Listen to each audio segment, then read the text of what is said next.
SC వర్గీకరణకు సంబంధించినటువంటి విషయంలో కాంగ్రెస్ పార్టీలో సంబరాలు చేస్తే బీఆర్ఎస్ పార్టీ నాయకులు పెదవి విరుస్తూ ఉన్నారు. మాజీ ఎమ్మెల్యే గువ్వల బాలరాజు గారు ఉన్నారు, మాట్లాడదాం. గువ్వల బాలరాజు గారు, వాళ్ళు సంబరాలు చేసుకుంటారు, ఇది యాక్సెప్టబులేనా? ఏం జరిగింది, అసలు అన్యాయం జరిగింది అనేటువంటి విమర్శలు కూడా వస్తా ఉన్నాయి. ఏం జరిగింది, పూర్తి వివరాలు ఏం చెప్తారు? ఇప్పుడు సంబరాలు చేసుకోవడమో లేకుంటే పెదవి విరవడమో పార్టీలకు పని కాదు. ఇది ఒక సామాజిక వర్గానికి సంబంధించినటువంటి ఎగ్జిస్టెన్స్కి సంబంధించినటువంటి అంశం. సుదీర్ఘకాలంగా ఈ డిమాండ్ ఉన్నటువంటి విషయం అందరికీ కూడా తెలుసు.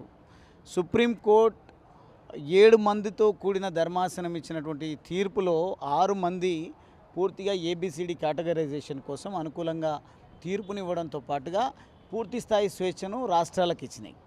రాష్ట్రాలకు స్వేచ్ఛను ఇస్తూ సుప్రీంకోర్టు డిసిషన్ వెలువడ్డప్పుడు, నిర్ణయం వెలువడ్డప్పుడు హుటాహుటిన గౌరవ ముఖ్యమంత్రి రేవంత్ రెడ్డి గారు అసెంబ్లీ సాక్షిగా మేమే ఏబిసిడి కేటగరైజేషన్ అమలు చేసినటువంటి మొదటి రాష్ట్రంగా చరిత్ర సృష్టిస్తాం, అవసరమైతే ఆర్డినెన్స్ తీసుకొస్తామని చెప్పేసి మాట మాట్లాడడం జరిగింది.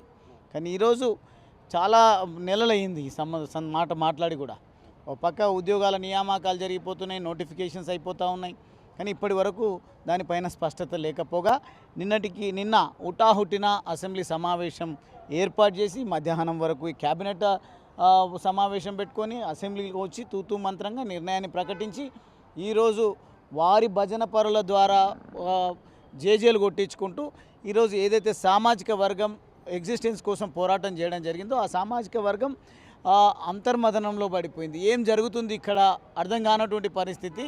మేము ఆశించింది ఏంది, ప్రభుత్వం చేస్తున్నది ఏంది, అంటే ప్రభుత్వానికి ఉన్న చిత్తశుద్ధి ఇదేనా అని చెప్పేసి మాట్లాడే ప్రయత్నాలు అందరూ కూడా చేస్తూ ఉన్నారు.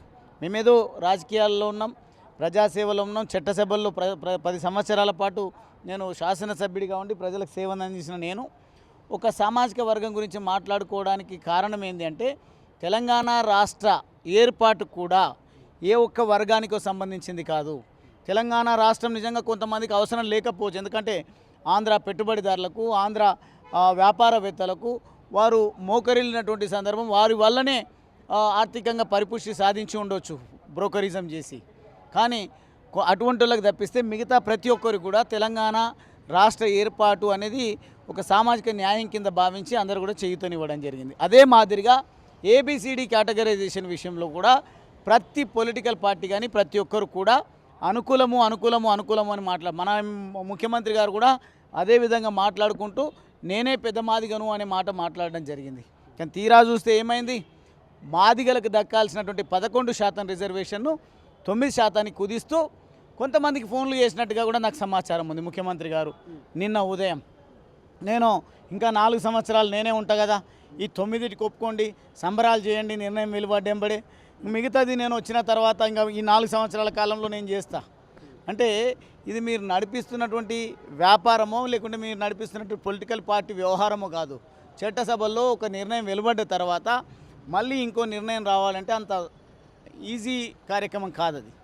కానీ గందరగోళానికి గురి చేసి నేనేదో ఏబిసిడీల విషయంలో నేనే ముందు నిలిచినా, నేనే చరిత్ర సృష్టించినా అనే మాట చెప్పుకోవడం కోసం ప్రయత్నం చేస్తున్నారు. అసలు ఏబిసిడిని ఏబిసికే పరిమితం చేయడంలోనే పెద్ద కుట్ర దాగి ఉంది అనేది మాత్రం చాలా స్పష్టంగా కనిపిస్తాం. ఇలాంటి కుట్ర దాగి ఉంది అనుకుంటారు? ఏం జరిగింది? ఏబిసిడి సి గ్రూపులో ఉన్నటువంటి కొన్ని కులాలను ఈరోజు గ్రూప్ ఏలో చేర్చడం జరిగింది. వాస్తవంగా గ్రూప్ ఏను ఎవరు చేర్చినా పూర్తి మాదిగ కంటే వెనకబడ్డటువంటి వాళ్ళను గ్రూప్ ఏలో పెట్టాలి.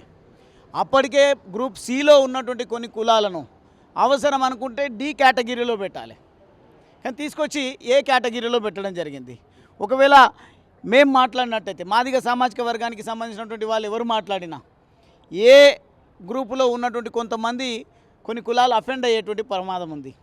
మేము మాట్లాడుతున్నదేమో ఎవరైతే దానికి డిజర్వ్, ఎవరైతే దానికి అర్హత ఉందో ఏ గ్రూప్లో ఉండడానికి, పూర్తి వెనకబాటుకు గురైనటువంటి వాళ్ళు, అవకాశాలకు దూరంగా ఉన్నటువంటి వాళ్ళను ఏ గ్రూప్లో చేర్చడం యాక్సెప్టబుల్. కానీ సి గ్రూప్లో అప్పటి వరకు ఉన్నటువంటి, అయితే అప్పటికే ఎదిగిన సామాజిక వర్గంగా ఆ కులాలకు ఒక పేరు ఉంది, ఆ కులాలను గుర్తించారు గత ప్రభుత్వాలు. కానీ ఈ గ్రూపు కేటగిరీ గ్రూపులో కనుక ఆలోచన చేస్తే, కానీ డి తీసేసి డి యాజ్ ఇట్ ఈస్గా ఉంచి డీలో కనుక ఏ కేటగిరీలో చేసిన కొన్ని కులాలు, అంతెందుకు వాళ్ళ పేర్లు తీసుకోవడానికి కూడా నాకు అంత మనసు ఒప్పుకోవడం లేదు కాబట్టి చెప్తా ఉన్నా, అటువంటి వాళ్ళని తీసుకొచ్చి డి గ్రూప్గా ఏర్పాటు చేయండి. ఏ గ్రూప్లో ఉన్నటువంటి పూర్తిగా వెనుకబడ్డటువంటి వాళ్ళకి న్యాయం జరుగుతుంది. దాంతోపాటుగా మాకు రావాల్సినటువంటి ప్రత్యేకించి మాదిగ సామాజిక వర్గం లెక్కల ప్రకారం ఎట్లయితే రిజర్వేషన్ 11% రావాల్సిందో 11% దక్కడానికి కూడా ఆస్కారం ఉంటుంది. ఇప్పుడు ఎంత దక్కే అవకాశం ఉంటుంది బాలరాజు? 9% అంటారు, 9% దక్కేటువంటి అవకాశం ఉందా మాదిగలకు? ఇంకోటి కుట్ర అంటారు, ఎవరి కుట్ర ఉంది? ఏది దక్కొద్దు. ఒక పక్క ఇచ్చినట్టే ఇవ్వాలి, ఇంకో పక్క ఇంకొకరిని సుప్రీంకోర్టుకు ఇతర కోర్టులకు పంపించాలి. దీనిపైన స్టే తీసుకురావాలి, లేకుంటే కాంట్రవర్సీని క్రియేట్ చేయాలి. తన్నుకు చావాలి ఈ వర్గాలు ఎప్పుడు కూడా ప్రశాంతంగా ఉండడానికి వీలు లేదు అన్నట్టుగా గందరగోళంకి గురి చేసే విధంగా సుప్రీంకోర్టు ప్రకటనను కూడా వెక్కిరించే విధంగా ఈరోజు ముఖ్యమంత్రి గారి వ్యవహార శైలి, కాంగ్రెస్ ప్రభుత్వ వ్యవహార శైలి ఉంది. కాబట్టి దీన్ని ఎట్టి పరిస్థితుల్లో న్యాయం జరిగే వరకు కూడా పోరాటం చేయాల్సినటువంటి పరిస్థితి మళ్ళీ ఏర్పడ్డది. ఖచ్చితంగా మరో పోరాటానికి శ్రీకారం చుట్టడానికి కూడా వెనకబడిన వర్గాలను తీసుకొని ముందుకు పోవడానికి మేమైతే సిద్ధంగా ఉన్నాం. మందకృష్ణ మాదిగను కార్నర్ చేయడానికి, ఆయనకు బ్రేక్ వేయడానికి 1,00,000 డప్పులు 1000 గొంతులు అనేటువంటి కార్యక్రమం తీసుకున్నారు. దాన్ని బ్రేక్ చేయడానికి ఈ హడావుడి జరిగిందా అసెంబ్లీలో? ఒకవేళ కనుక అనుమతి ఇచ్చినా ఎట్లా అనుమతించారు మీరు మందకృష్ణ గారికి, లేకుంటే ఈ మాదిగ సామాజిక వర్గానికి, మాదిగ ఉపకులాలకు, లేకుంటే వెనకబడిన కులాలకు మీరు ఎట్లా అవకాశం ఇచ్చిండ్రు ర్యాలీ నిర్వహించుకోవడానికి, మీటింగ్లు నిర్వహించుకోవడానికి అని వితిన్ ది పార్టీలో క్వశ్చన్ చేస్తారనే ఉద్దేశంతోన ఇద్దరినీ సాటిస్ఫై చేయాలి, ద్వంద్వ వైఖరిని అవలంబించాలనే ఆలోచనతోన అసెంబ్లీని ఏర్పాటు చేయడం జరిగింది. ఒకవేళ మేము అనుకున్నాం వాస్తవంగా ఈ జరుగుతున్నటువంటి పోరాటంతో పాటుగా బీఆర్ఎస్ పార్టీగా కూడా మేము చేసినటువంటి పోరాటాన్ని ప్రజలు వచ్చినటువంటి వాళ్ళు కీర్తిస్తారు, మా గురించి కూడా మాట్లాడతారు. మా గురించి మాట్లాడకపోయినా మేము మా పార్టీ ఆశించినటువంటి లక్ష్యం కూడా నెరవేరింది అని సంతోషంగా సంబరాలు చేసుకుందాము అని అనుకున్నాం మాకు నచ్చిన పద్ధతిలో. కానీ పూర్తికే అసలుకే ఎసరు వచ్చినట్టుగా సమావేశమే ఈ సభనే లేకుంటే 1,00,000 డప్పులు 1000 గొంతుకులు హైదరాబాద్కు రాకుండానే అనుమతిని నిరాకరించినటువంటి పరిస్థితి. అంటే ఈ అణిచివేసిన ధోరణి, లేకుంటే ఏకఛత్రాధిపత్యంగా నేను మాట్లాడిందే మాట, నేను చెప్పిందే వేదం అన్నట్టుగా ముఖ్యమంత్రి గారు వ్యవహరిస్తున్నారు. కానీ మాకు చట్టాలు, అదే కోర్టులు ఉన్నాయి, చట్ట ప్రకారం పోతాం, కోర్టు నుంచి అనుమతి తీసుకొస్తామని మందకృష్ణ గారు మాట్లాడుతూ ఉన్నారు. చాలా సందర్భాల్లో కూడా మేము బీఆర్ఎస్ పార్టీ రైతు ధర్నా చేయాలంటే కూడా అనుమతులు తీసుకొచ్చేయాల్సినటువంటి పరిస్థితి. ఆయన అన్నాడు ప్రగతి భవన్ మొత్తం కంచె తీసేస్తాము, గేట్లు తీసేస్తాము, పూర్తిగా ప్రజాభవన్గా మారుస్తామని. ఈరోజు ప్రజలు తమ నిరసనను వ్యక్తం చేయడం కోసం, లేకుంటే తమ సంతోషాన్ని పంచుకోవడానికి కూడా అవకాశాలు లేకుండా 144 సెక్షన్ విధించినట్టుగా వ్యవహరిస్తూ ఉన్నారు. ఇది ఎట్టి పరిస్థితుల్లో శ్రేయస్కరం కాదు. ఎవరు అనుమతించాల్సినటువంటి పని లేకుండా చట్టాలపైన, కోర్టులపైన ఆధారపడైనా సరే ఈ కొంతకాలాన్ని కూడా మేము నెట్టుకు రావడానికి ప్రయత్నం చేస్తాం. పూర్తి స్వేచ్ఛను ఈ సమాజానికి అందించే విధంగా ఒక భారత పౌరుడిగా మేమందరం కూడా, మా అటువంటి వాళ్ళందరం కూడా ఖచ్చితంగా పోరాటాలకు శ్రీకారం చుడతామనేది నేను ఈ సందర్భంగా తెలియజేస్తాను. గోలబరాజు, ఒకటి మాలల ఆధిపత్యం ఉంది కాంగ్రెస్ పార్టీలో, వాళ్ళు చెప్పినట్టు ఇన్ఫ్లుయెన్స్ అవుతా ఉన్నారు ముఖ్యమంత్రి రేవంత్ రెడ్డి అనేటువంటి మందకృష్ణ చెప్తా ఉన్నారు. నిజంగా అట్లే కనిపిస్తూ ఉందా? ఎందుకంటే బట్టి విక్రమార్క, మల్లు రవి, ఈరోజు వివేక్, వీళ్ళంతా కూడా ఇన్ఫ్లుయెన్స్ చేస్తూ ఉన్నారు. వారి ప్రోద్బలంతో, వారి ఫోర్స్ తోటే ముఖ్యమంత్రి నిర్ణయాలు ఉంటున్నాయి. ఎవరి ప్రోద్బలం ఉంది, ఎవరికి ఏం విఘ్నత ఉంది అనేది మాత్రం అందరికీ అర్థమైపోయింది. ఈ సంవత్సర కాలంలో ఎవరు ప్రభుత్వాన్ని శాసిస్తున్నారు అనేది కూడా అందరికీ తెలుసు. కానీ గాంభీర్యాన్ని ప్రదర్శిస్తున్నారు ముఖ్యమంత్రి గారు. నేనే చెప్పినందుకే నడుస్తుంది. అసెంబ్లీ సమావేశాలు కూడా నేనే నిర్ణయించిన, అసెంబ్లీలో ఏం మాట్లాడాలో మీరు నిర్ణయించలేదు. నాకు తెలిసి ముఖ్యమంత్రి గారు కూడా తాను అనుకున్నట్టుగా నిన్న సమావేశాన్ని నిర్వహించలేకపోయినారు. ఈ నిర్ణయం పూర్తిగా ఇన్ఫ్లుయెన్సర్స్ ఎవరైతే మీరు చెప్తా ఉన్నారో కొంతమంది అటువంటి వాళ్ళు చేసినట్టుగా కనిపిస్తూ ఉంది. ఈ ఇన్ఫ్లుయెన్స్కు లోబడి తలొగ్గి నిర్ణయాలు తీసుకుంటూ పోతే మాత్రం అతి త్వరలోనే ముఖ్యమంత్రి గారికి ఈ వర్గాల నుంచి, ఈ పేద వర్గాలు, వెనకబడిన వర్గాల నుంచి నిరసన సెగ తగలక తప్పదని మాత్రం తెలియజేస్తాను. ఏం చేయబోతారు? నెక్స్ట్ ఏం జరుగుతుంది? ఇప్పుడు బీఆర్ఎస్ పార్టీగా మేము ఇటువంటి సామాజిక ఉద్యమాలకు ముందు నుంచి సహకరిస్తూ వస్తూ ఉన్నాం. ఇప్పుడు కూడా మా పాత్ర మేము పోషిస్తాం. ఎట్లా ప్రెజర్ అంటే ఏం చేయబోతా ఉన్నారు? డిమాండ్ చేస్తురా? ఆ 2% యాడ్ చేయాలంటురా, డీ కూడా పెట్టాలంటారా, డిమాండ్ చేస్తురా? మీరు అన్నట్టు తలొగ్గాలంటారా గవర్నమెంట్? నాకు కొంత చట్టాలపైన అవగాహన ఉన్న వ్యక్తిగా ఏబిసిడి అనేది ఇప్పటి వరకే ఎస్టాబ్లిష్ అయ్యి ఉంది, ప్రతి ఒక్కరి మెదడులో నాంతా ఉంది. అదే ఏబిసిడిని కొనసాగించాలి.